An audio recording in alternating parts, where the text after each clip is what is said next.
welcome to Life on the Rock. Tonight our guests are Shawn Carney from 40 Days for Life, Jimmy Mitchell and Kevin Heider from Love Comes Alive.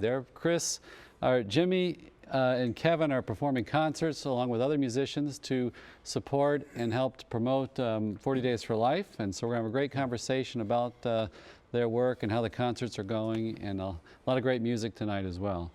Good to see you, Doug. You too, Father. And Doug, I thought before the show you had a great point that we need to really be praying for the stuff that's going on right now, the hurricane that's left such pain and suffering in so many people's lives. And that was really close to your heart, wasn't it? Well, yeah, you know, it's interesting when, you know, natural disasters and tragedies that happen on a regular basis somewhere in the world. We hear of the hurricanes or mudslides or earthquakes, you know, the tsunami. I mean, these things happen. They're in the press. We hear about it for a while. We read about it for a while, and then we forget about it because we move on to the next story. Right. And, you know, Isaac's coming up the coast, and everybody's saying, well, it could be, he's going to hit here, could hit Tampa, could affect the convention, could this, could that. It did strike somewhat Haiti, and these people are still recovering from earthquakes a couple of years ago. You still got tent cities down there with hundreds of thousands of people living in them. They were affected by it. It hit some of the islands down there by Cuba, you know, the Florida Keys, and then just hit New Orleans. And instead of looking at the news headlines, the story, wow, this hit on the 7th anniversary, the eve of the 7th anniversary of Katrina. Let's look at the fact that there are people out there who are flooded out. 750,000 people right now with no power. Just in the New Orleans area, Louisiana area alone. This is something we can't forget. While we're all worried about our little comfort zone, there are people out there with no food, no fresh water, homes are flooded. We need to pray for one another. We can't forget this.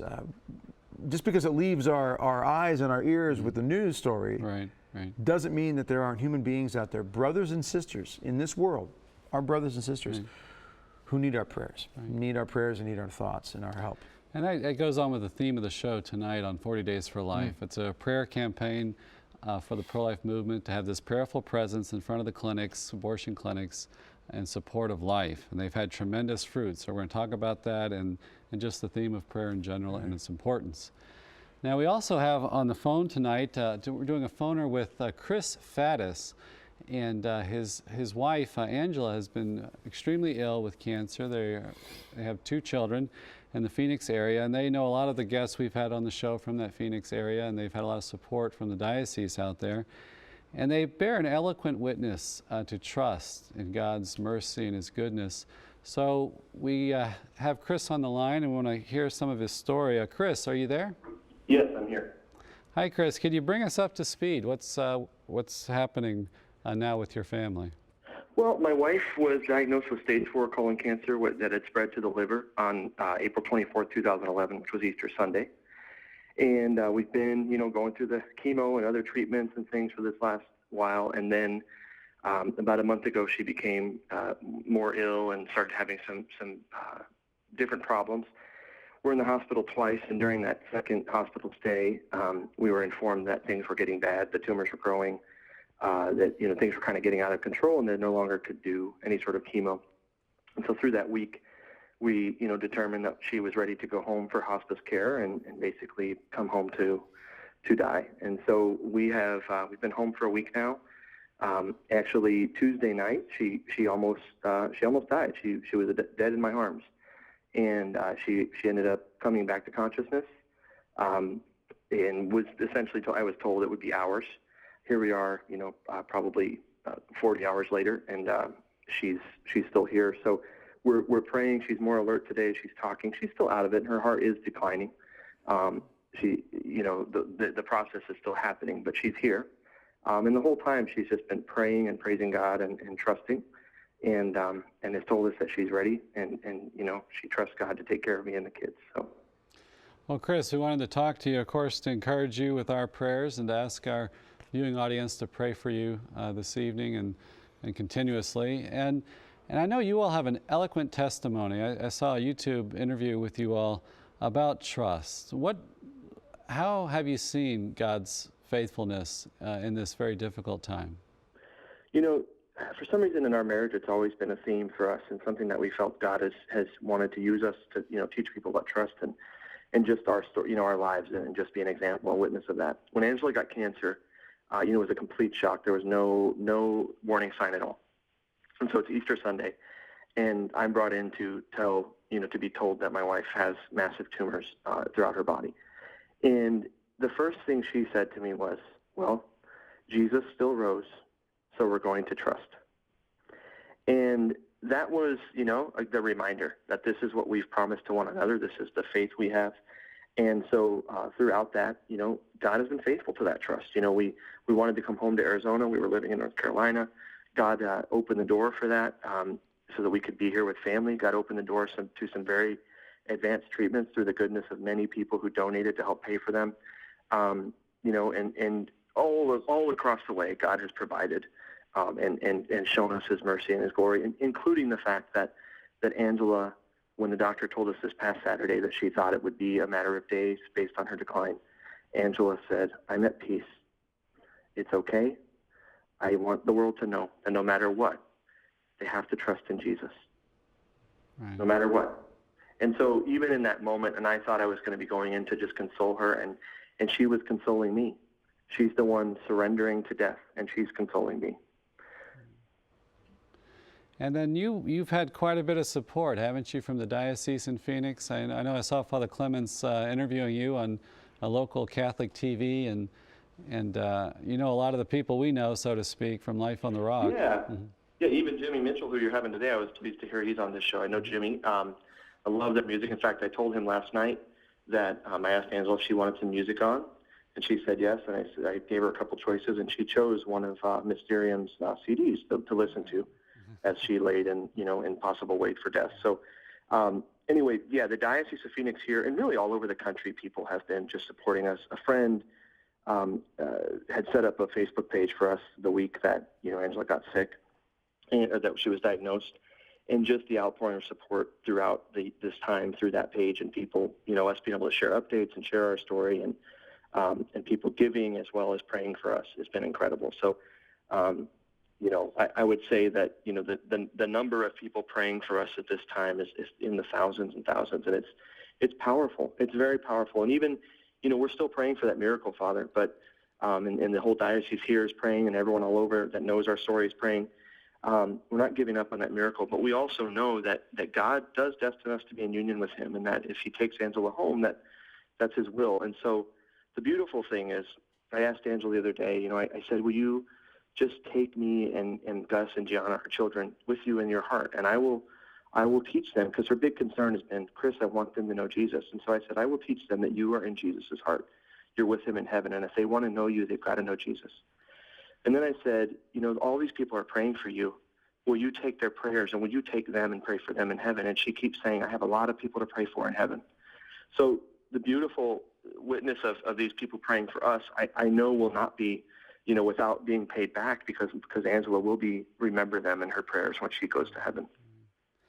Well, Chris, we are praying for you, and we thank you so much for sharing your story with us. It's very inspirational. I think we all need to hear that message of trust, and you certainly bear witness to that. Well, thank you very much. It's certainly by the grace of God, and we appreciate all the prayers we can get. Okay. Well, thanks. Thanks again. Okay. We're going to go out now with a song called "The Great Flood" by Kevin Heider and our guest tonight. So we'll be back in just a moment with 40 Days for Life and Love Comes Alive.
Oh, how great was the flood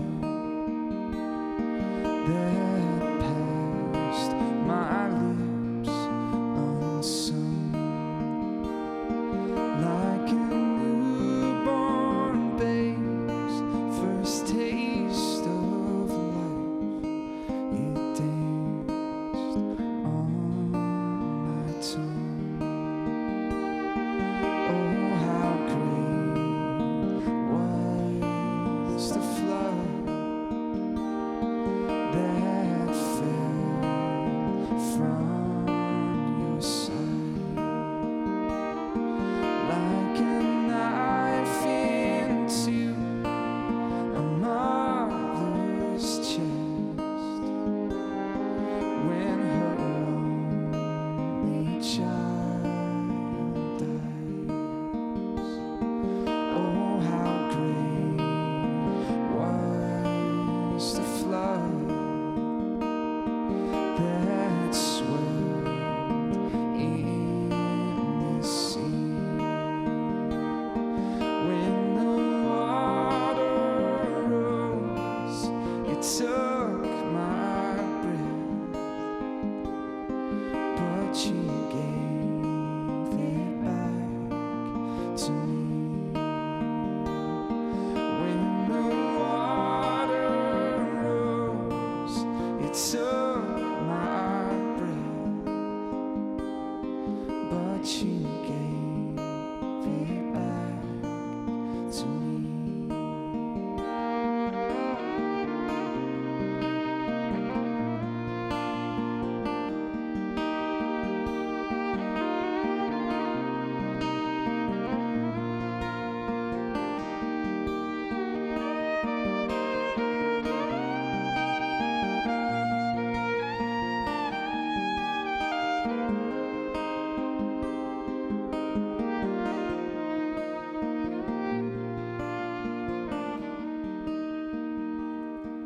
Oh, how great was the flood that was poured out on my head, giving love to what love had brought forth, and life to what was dead.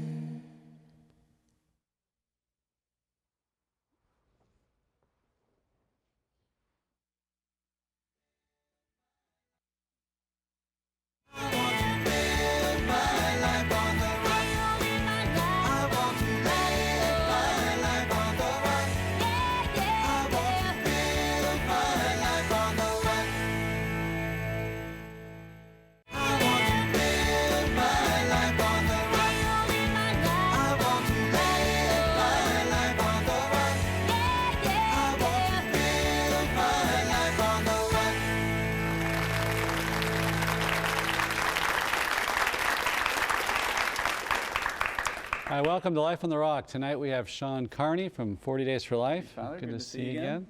And Jimmy Mitchell, representing, I guess we could say, Love Comes Alive. Now, Jimmy's been on the show before, and Shawn, we've interviewed you many times, it seems like, with the Walk for Lives and everything in San Francisco. But you all are joining forces, right, to promote 40 Days for Life. Tell us about Love Comes Alive. We'll start with that. Sure. Well, it began as an idea about a year ago. We wanted to bring together a bunch of different Catholic artists to put together an incredible night of music and culture that would be family friendly, that would bring out young and old alike. So I just called up my 7 or 8 best friends who were musicians and talented, and we decided what an amazing way to kick off the 40 Days for Life in Nashville, Tennessee. We had this beautiful downtown venue. We ended up recording a live album.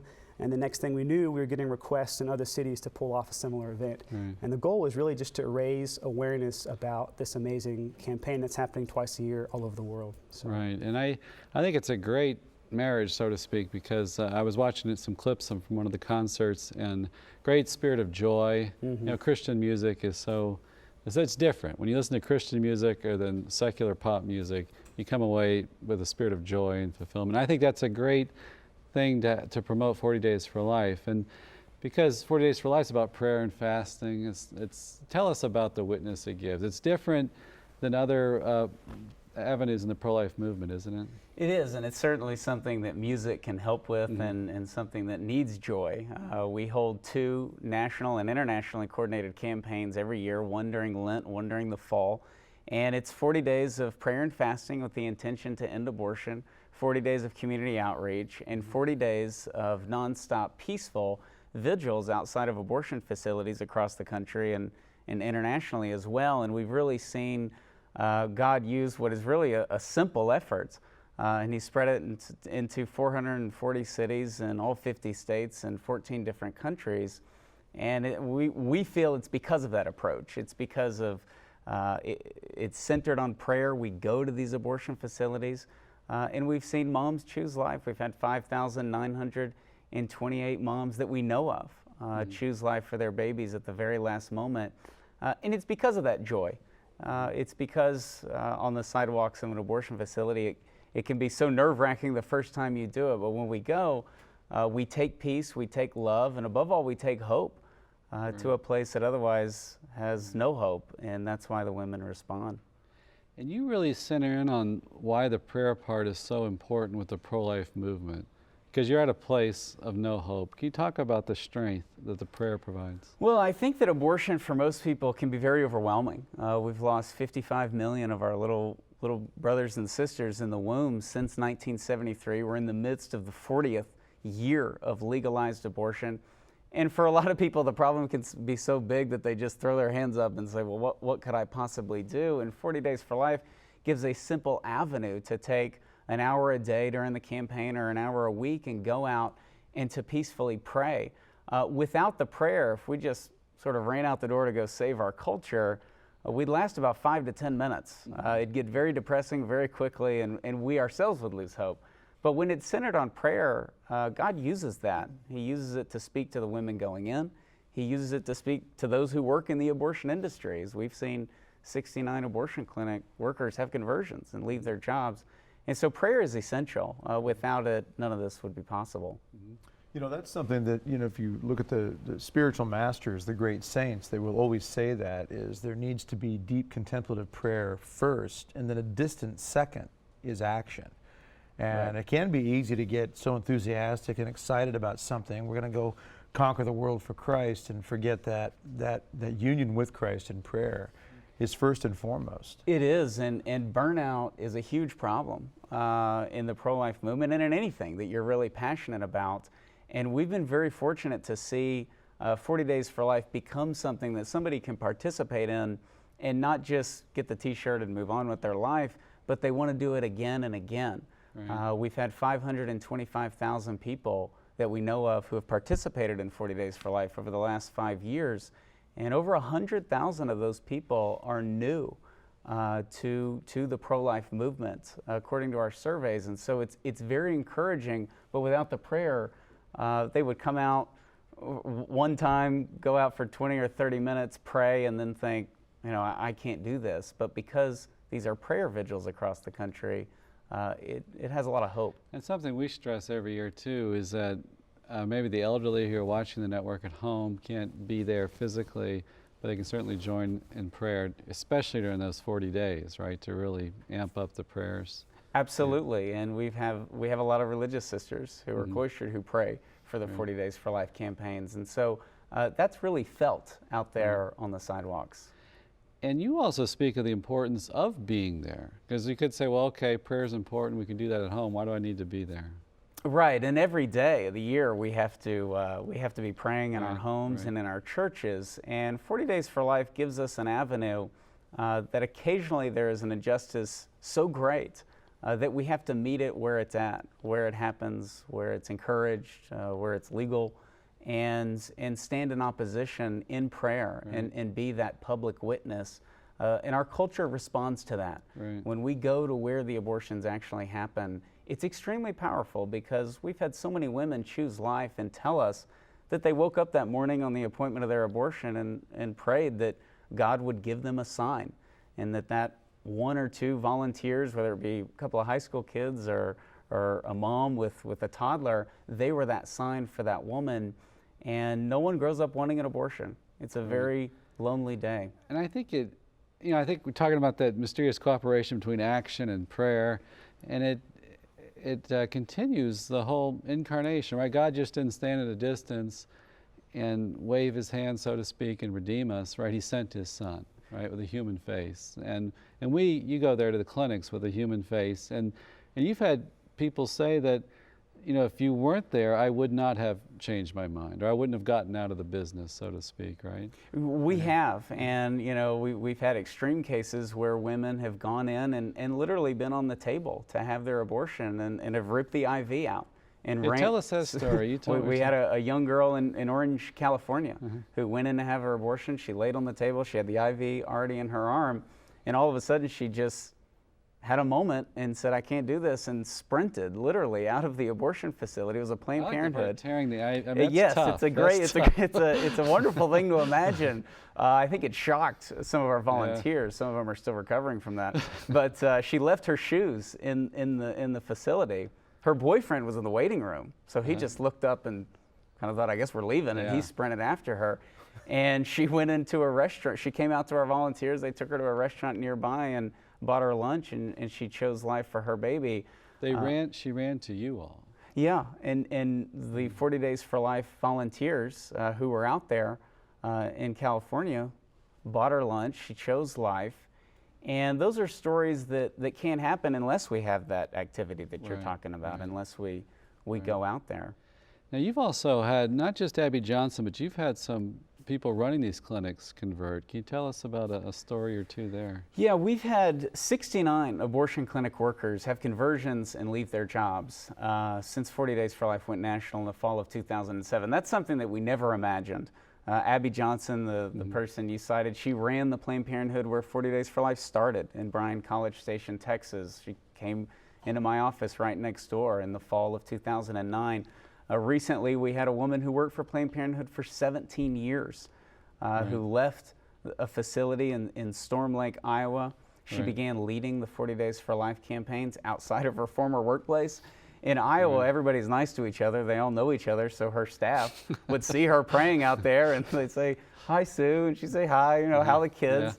And that impacted the business of her former clinic for so long that Planned Parenthood was forced to close that facility, and did so on March the 1st, 2012. And it was such a joy to see Sue on March the 1st, during their last day of operating, talk in front of the facility where she was the manager for all those years. It really speaks to the power of prayer and the fact that we don't always know what these workers are going through. Many of them have struggled with working there. Some of them haven't, but many of them have, and there are other things at play behind the scenes, and then you're there in the midst of a business day praying for them. It's extremely powerful. And the 40 Days for Life group in particular really contradicts the usual stereotype the media likes to present of pro-lifers as being fringe lunatics, right? Well, I think the media likes us, and I think they like fringe lunatics, and we get great. This is news to me, Father. We've seen the media do their regular stereotypes of us, but in some ways that really helps us at the local level. We have a lot of secular media outlets that will go out to cover a typical 40 Days for Life vigil when they're going on in whatever given community. And they have that image in their head, but when they get there, they'll interview the abortion facility workers, and they'll be, kind of bent out of shape, saying these are these radical religious, nuts out here on the sidewalks. And then the media will go interview the 40 Days for Life volunteers, and it'll be, a mom and a toddler with one on the way praying a rosary. And they're going, these are the zealots. The very basis of society. Right. These are the crazy people that you claim, are holding you hostage. So it really, it speaks to our attitude and our demeanor when we're out there and having prayer at the center. And the media, although many of them support abortion, have given us a lot of fair coverage. Secular media has. Now, Jimmy, you're calling together your hip music buds to come and support this. Why is it close to your heart? Well, I can say that 40 Days for Life, in my own experience and many others that I know, has changed the face of the pro-life movement in this country, because it has gone from these sort of rabid protesters with their signs images of the aborted fetuses, and it just looks so angry. But the 40 Days for Life, immediately when I encountered it in Nashville, I saw peaceful, prayerful people who cared. I thought, what can we do in this city, especially with my great love for music? How can we bring together an event that'll just take our campaign in the small town of Nashville to the next level? It is Music City, USA, so God forbid we don't do something With music. with right? music, that's right. And there was an obvious and quick partnership, and it was an incredible event last year that we're now kind of duplicating in other cities. So, I think that is so great about to have those two together, because oftentimes the faith is portrayed as a bunch of thou shalt nots, but the Catholic message, the Catholic vision is one of life, right? And that's one of celebration and joy, and music can certainly bring that out. Maybe we could talk, we got about a couple minutes. You talked about the local media outlets, but you've also got some big-time media outlets interviewing you, right, with The Guardian, and you were in London recently? Yes, 40 Days for Life has gone into a number of different countries. So David B. Wright and I traveled to London last February, where there have been multiple 40 Days for Life campaigns throughout England. There will be 9 this fall. Right. And so we've done a number of interviews. The Guardian has covered 40 Days for Life, BBC, Fox News, the New York Times, the Los Angeles Times. There's been some pretty big secular media outlets that have given 40 Days for Life attention, and most of it has been relatively positive. In England, we've gotten beat up by the media a couple of times, but it's seen as something different. I think a lot of times they don't know what to do with 40 Days for Life because they go out there and they see the peaceful presence. And we train our leaders and we tell our volunteers they need us and they want us to be radicals or to be zealots, because it takes the focus off the reality of what goes on inside those walls. I think that's such a powerful message for all of us, and just trying to spread the pro-life message is, to have this peace in our heart, to give a rational argument, but also to witness to faith, certainly builds on reason. So thank you so much for your great work. And, thank you, Father. Thanks for having me again. So we're going to come back with Jimmy and Kevin Heider to talk more about the concerts and their music. So don't go away. We'll be back in a minute. This song is a song that I wrote just for tonight. It's called Love Come Alive, and I hope you enjoy. I don't want to run and I don't want to hide. I just want to seek and I want to find all I want, yeah. All I want tonight is for love.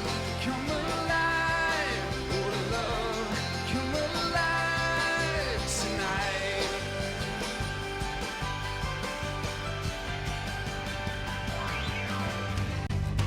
We're together, we're just standing at the light. Another thing to say, I remember the weather, your scarf and your sweater, your white hat pulled down tight.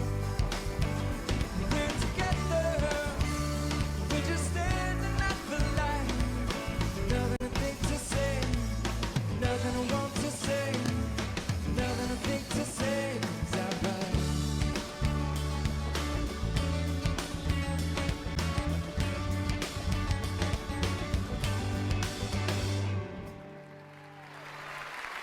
Thank y'all so much.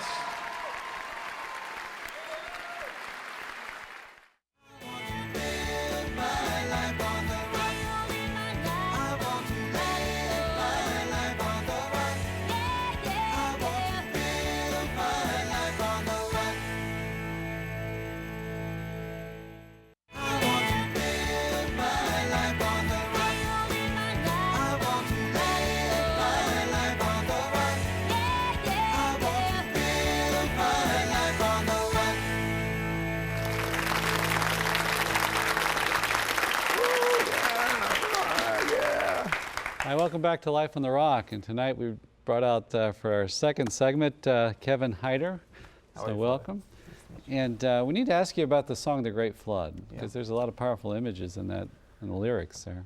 Well, I know some people that know me are gonna roll their eyes at this, but I got to quote Bruce Springsteen here when talking about this. Bruce is my guy. And he has said that a great song, he said that a great title can go a long way when songwriting. And I was actually down doing a few shows in the small town of Jennings, Louisiana.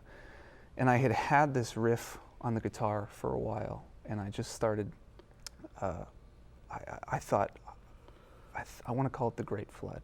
That's just what it sounded like it was going to be about. And I didn't exactly know what direction I wanted to take it in.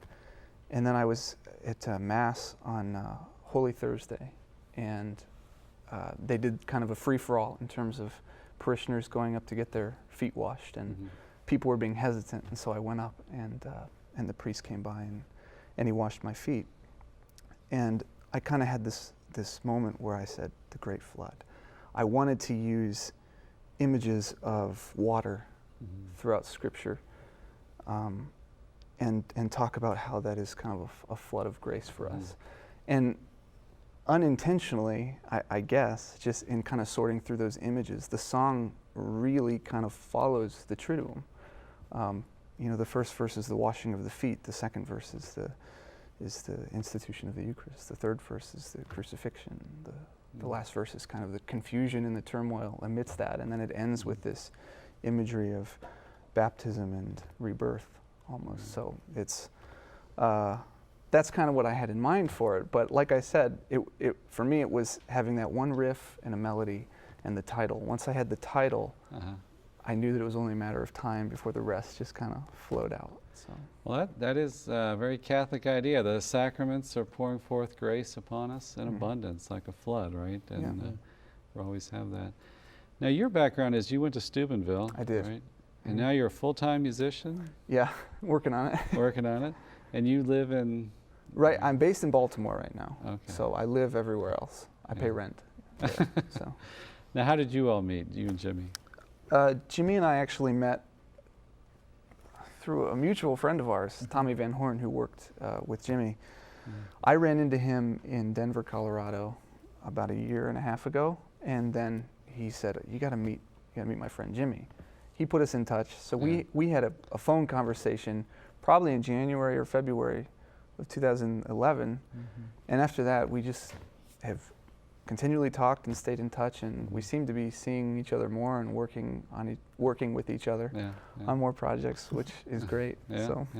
Well, what has it been like? You all have performed two conferences, or two, what do you call it? Love Come Alive. Love's Come Alive. A concert, that's the word I'm trying to say. How has that been? I saw a couple of clips from it. It looked like a lot of fun. Number of music guests come out and a great spirit of fellowship. And yeah, it's really cool because at the very first one we did, there were about 7 songwriters total, like myself. Each of us has very different styles that we write in, and very different substance that we sing about as well. Right. And it was just a great night where everybody got to showcase some of their original music in front of, I think we had about 600 people, is that right? At Rocketown, which is a pretty popular venue in Nashville. So it was great to play in front of that crowd, and it was actually my first time playing my own stuff with a full band. So a little nerve-wracking the night before, because when I mess up, if I'm playing by myself, I can cover it up, or people will just think I'm doing it differently. But when you're trying to keep time with other guys, if you screw up, that's it. So. And what's it like working together? I mean, you bring these personalities together.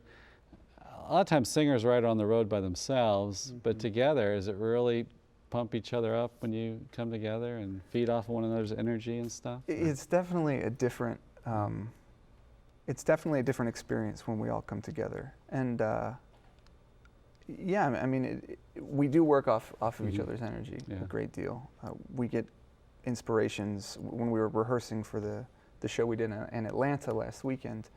It just kind of happened where we'd say, hey, come sing on this song. And when you add another person just doing background vocals, or somebody else on the guitar here or there, it really just changes the dynamics of the song and makes it much more of a communal event, I think. So. Now, Jimmy, you all created an album, right, from this first concert? That's right. That's right. So I'm basically running a small company up in Nashville that's producing music and publishing books. And the vision for this album was to bring together all these different artists who believed in the gospel of life and of love, and bringing that message to the streets in a way that would engage every human heart. And so what we did is we produced all the music from that event that night into a live album, and it's been really fun to see that kind of take off. And we're giving about 10% of the proceeds back to the 40 Days for Life, so it's been kind of a continual partnership with them as well. And also just promoting 40 Days for Life at the concert. When it comes to this concert, we'll hear about like the next 40 Days for Life and how to join and be associated with it, right? Absolutely, and that's been really big, especially for young people who otherwise wouldn't necessarily show up at an abortion clinic to pray. Right. They come to a concert, they have a face-to-face encounter with the movement, they might shake someone's hand who's really involved, and next thing you know, they're showing up on Saturday morning. So. Okay. So they're telling me our first song here is Love Come Alive. I'm not sure which version this is. It's all right. You said that? I'm pretty sure it's going to be mine. Okay. All right. So, yeah, that was in preparation for the event. Jimmy had sent me a text saying, "Hey, man, could you write a rock and pop song with Love Come Alive somewhere in it?" And I had two thoughts initially. One was, well, I generally don't try to write pop songs or whatever, but I'll see what I can do. And my second thought was, wow, I'm honored that of all the people playing at the show, he asked me to write the song. I later found out he asked everybody. I even got a call on it, Kevin. Oh, did you? And I'm not even a songwriter. So. So it's funny because I was actually doing a tour in an old school bus at the time, and we happened to be like in the Muppets, wasn't it? yeah, kind of. Partridge Family. The Muppets are way cooler than us, but Let's go way back. we had so I was up sitting, I think, on my kitchen counter in Baltimore, because that's where we were on the tour, and it was the middle of the night, and I really wanted to come through with Jimmy and write this song.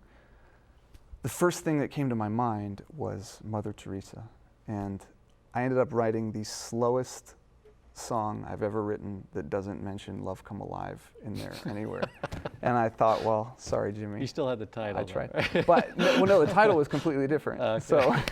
So in any case, at the end of the tour, I was walking down this country road in Indiana with my guitar. We had parked the bus under the owner's tree in his front yard in Indiana.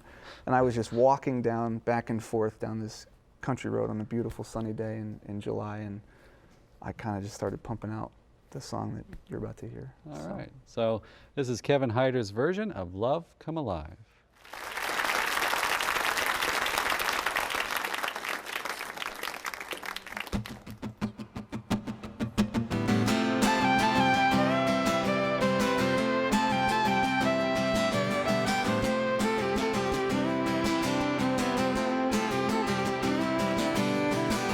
Firefights raging in the dead of night.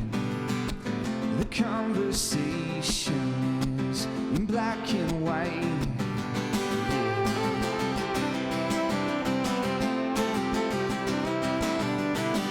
The sun is shining, but our eyes are shut so tight. We're going downtown, whether we go left or right. Come on. I don't want to run and I don't want to hide. I just want to seek you. I want to find all I want, yeah. All I want tonight is for love to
Okay, welcome back. And we added a couple more singers. Could you introduce them, Jimmy, for us? Yes, we have behind us Maria Price and Shawn Williams.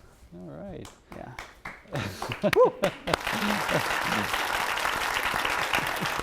You had a question for them? Yeah, so I've really only known Maria for about a year. She's a sophomore at Aquinas College, Nashville Dominicans School up in Nashville. And Shawn is about to graduate from Belmont, incredible musician. It'd be cool just to hear from y'all, what is it like being involved with all these different concerts and all these different projects? What do you love about what you're doing, especially in regards to how your faith maybe informs your art as musicians? Well, originally I came to Nashville to do music, and so I had a conversation with Jimmy, and I was telling him how nothing was really happening for me, and then I got invited to do a Glory conference that we put on in Nashville this May, and it's for college students, and I got to be a part of just a conference that really incorporated the beauty and the sacredness of our faith, and it just touched me in a special way. And we've been doing other Love Come Alive concerts, and yeah, so it's been very beautiful to see how it's happening. And we have a recording of you singing Love Come Alive. Did you want to introduce that at all? That's written by Jimmy's sister Haley Mitchell, and it's a very beautiful song. Yeah, so that's just my version of it. Okay. But yeah. That's great. And Shawn, what has been your background? You're at Belmont? and Yeah, I'm currently at Belmont, and I started out classically growing up. I played in a bunch of orchestras and stuff, and then I moved to Nashville, Tennessee. Like moving here, I didn't think there was going to be like a ton of like super solid Catholics. It's Bible Belt, and I wasn't sure. And I just met Jimmy, and it was amazing, just the connection and stuff, just with music. How I don't know, it was neat to be around like a community that really cares about each other, like supports what you do, and I don't know, it's just been really awesome to get to work with them. So. Now you do pretty well on that fiddle. Is it?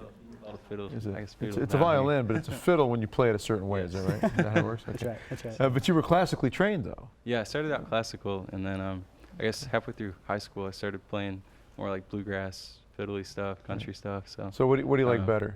I definitely like the commercial stuff. All I've right. been studying jazz the last couple of years too. So Okay.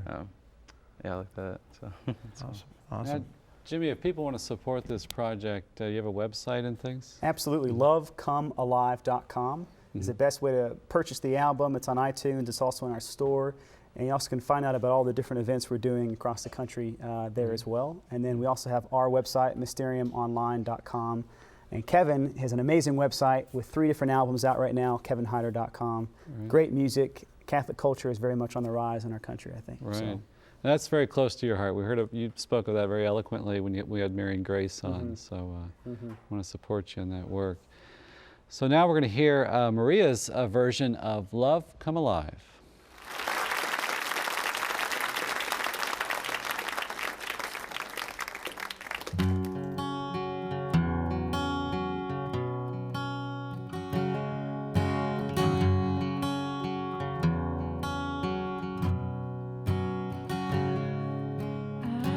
I don't think I can do this anymore.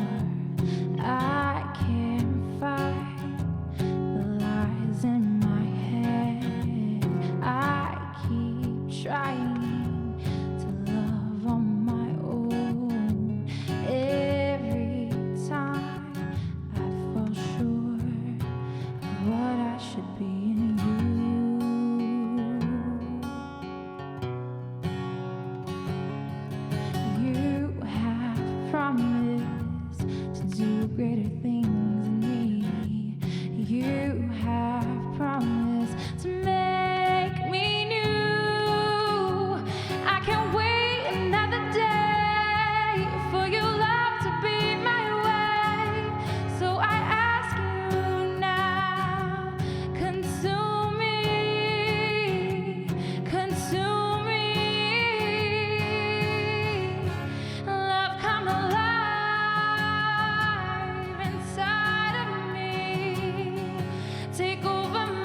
right, that was great. And Maria, you're only 19, and you got a big future ahead of you. Hope to get you back on sometime.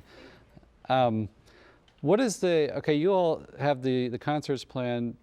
How many cities do you have coming up? We're in 4 or 5 different cities this fall. We did Atlanta this past weekend. Coming up next is Jacksonville, and then Nashville and Kansas City, and we're kind of in conversation with Cincinnati and a few other cities. So we're looking to do it all over the country, especially when people have a need to kind of tie it in with some pro-life work that they're doing.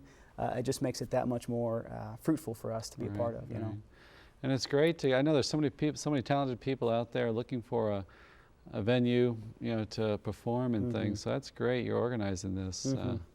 So have you gotten sort of a momentum? More people are asking to be part of it? Yeah, so I've been kind of doing Mysterium full time for about a year, and I think we're finally at this point where there's some serious momentum. We did a conference this past spring, again for college students. Maria mentioned that, and out of that formed a real community and a real base of people who understand really what life is all about, who are seriously committed to their faith as Catholics, but also joyful, vibrant witnesses in the culture at large, you know. Okay. So. And you have future plans for this Glory Collective, right? Do you still call them albums? I don't know, I'm behind that. We do. But we still call them albums, right? Yeah. I call them albums. I call them records. I'm old-fashioned that way. But the Glory Collective is actually something that kind of grew out of the Glory Conference. And what it is ultimately is it's independent singer-songwriters like myself, like Maria, like Chris Cole and Haley Mitchell and Greg Boudreau. We write our own music, and it's all very diverse, very unique. But not all of it is always explicitly Christian. So we write about every facet of life: relationships, family, joys, struggles, pain, heartache, all of that stuff. But with the Glory Collective, what we're trying to do is we want to come together not as a band, but as a collective. So where we each contribute songs, we each contribute music, we sing and play on each other's songs. And we're doing it with I guess a little bit more of the sacred side of us that comes out in it. So the Great Flood, as you heard earlier, is you can actually get that on iTunes now. We released an EP, the first EP from the Glory Collective back in July. And that did quite well? It did very well. It went to, I think, number 4, held the number 4 spot for a little while on the iTunes Christian and Gospel charts, which is really cool. And that is, it's going to be on the Glory Collective's debut full-length album, which we recorded in a day, essentially live in the studio with a whole chorus of people to sing on several of the songs. That's going to be coming out on October 4th. Is that right? Yeah. Okay. So the Great Flood, which is a song that I wrote, it has it contributes, I think, very well to this particular project. It's also going to be, I'm going to put it in a very different form, a different arrangement of it on the next album that I release. And on that album, it will sound very different and will just enhance the context of that album. So that's the idea, is that we're just individuals who, for these projects, want to come together to create something larger, something bigger than ourselves. I think we need to say hi too to your sister, right? She performed some beautiful tracks on the Love Comes Alive album. Do you want us to talk about her performance? Yeah, she's truly amazing. I love my sister very much. She wrote the song that Maria sang a few moments ago, and she lives up in Nashville. She's in school. As soon as she's done with school, maybe we can bring her down onto the show. Yeah. So she doesn't have to miss class. You know, I think that's a big issue right now. But she's just amazingly talented. She and I both have been through a lot this past year. Our family lost our oldest brother about 6 months ago, and the song that she wrote was kind of written in the midst of that grief. And that sorrow, and there's a lot of hope there that you can see and passion when she sings it. So you definitely want to hear that version of hers if you can. So. Yeah, it's a wonderful album, Love Comes Alive, and I like the Bert and Graffia. Isn't that great? Yeah, he's a great, comes up with great lyrics, and so just an exciting album. Well, thank you so much for joining us and coming down to perform. Thank you, Doug. Give you a blessing. May our Heavenly Father shine His face upon you. May He give you His peace. And may Almighty God bless you, the Father, and the Son, and the Holy Spirit. We'll see you next week.